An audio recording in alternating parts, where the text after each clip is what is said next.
നമസ്കാരം. ജ്യോതിഷ പങ്ക്തിയിലേക്ക് എല്ലാവർക്കും വളരെ ഹൃദ്യമായ സ്വാഗതം. അശ്വതി നക്ഷത്രക്കാർക്ക് ഇപ്പോൾ എങ്ങനെയുണ്ട്? പൊതുവെ സമയം ഗുണകരമാണോ ദോഷകരമാണോ? കാര്യങ്ങൾ അനുകൂലമാകുന്നതിന് എന്ത് ചെയ്യാൻ പറ്റും? തുടങ്ങിയ കാര്യങ്ങളൊന്ന് നോക്കാം.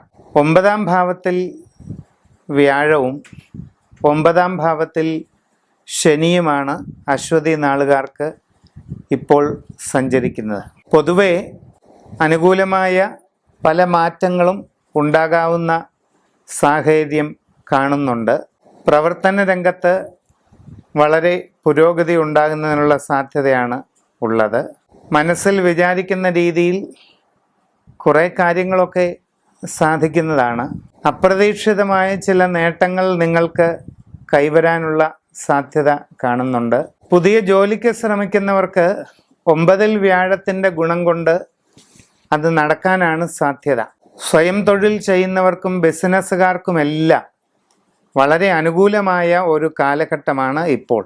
കലാരംഗത്ത് പ്രത്യേകിച്ച് സിനിമ, സീരിയൽ ആർട്ടിസ്റ്റുകളായും മറ്റും പ്രവർത്തിച്ചുകൊണ്ടിരിക്കുന്ന അശ്വതി നാളുകാർക്ക് ഒട്ടും പ്രതീക്ഷിക്കാത്ത അവിസ്മരണീയമായ നേട്ടങ്ങൾ ചിലതൊക്കെ ഉണ്ടാകാനുള്ള സാധ്യതയുണ്ട്.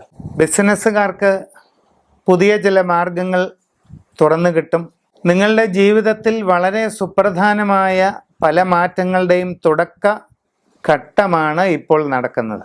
കൂടാതെ ജനുവരി 24-ന് ശനി ധനുരാശി വിട്ട് മകരത്തിലേക്കാണ് വരുന്നത്. ഇത് അശ്വതി നാളുകാർക്ക് കണ്ടക ശനിയാണ്. അപ്പം ഈ പറഞ്ഞ നല്ല വശങ്ങളെല്ലാം 9-ലെ വ്യാഴത്തിൻ്റെ ഫലങ്ങളെ കൊണ്ട് ഉണ്ടാകുമെങ്കിലും ആരോഗ്യപരമായ ചില പ്രശ്നങ്ങൾ, അപ്രതീക്ഷിതമായ വീഴ്ചപരുക്കുകൾ, ഇതിനൊക്കെ അശ്വതി നാളുകാർക്ക് സാധ്യതയുണ്ടെന്ന് വേണം കരുതാൻ. 2 വീലറും മറ്റും ഓടിക്കുന്നവർ വളരെ ജാഗ്രതയായിട്ട് ചെയ്യണം. അലക്ഷ്യം പാടില്ല. റിസ്ക് ഉള്ള ജോലികളിൽ ഏർപ്പെടുന്നവർ, മെഷീനറിയുമായിട്ട് വർക്ക് ചെയ്യുന്നവർ, ഇലക്ട്രിസിറ്റി വർക്ക് ചെയ്യുന്നവർ, ക്ലേശകരമായ എന്തു ജോലിയും ചെയ്യുന്നവർ ഒട്ടൊന്ന് സൂക്ഷ്മത ഉണ്ടായിരിക്കണം. പിന്നെ കണ്ടകശനിയുടെ ദോഷങ്ങൾ പരിപൂർണമായി മാറി അനുകൂലമായ ഫലങ്ങൾ ഉണ്ടാകുന്നതിനും അതോടൊപ്പം 9-ലെ വ്യാഴത്തിൻ്റെ ഭാഗ്യാനുഭവങ്ങൾ പൂർണ്ണമായി നിങ്ങളിലേക്ക് വരുന്നതിനും ഏറ്റവും അനുകൂലമായ സാഹചര്യം ഒരു സൂര്യരാശി പ്രശ്നത്തിലൂടെ കണ്ടെത്തി ഉചിതമായ പരിഹാരങ്ങൾ ചെയ്യുന്നത് വളരെ നന്നായിരിക്കും.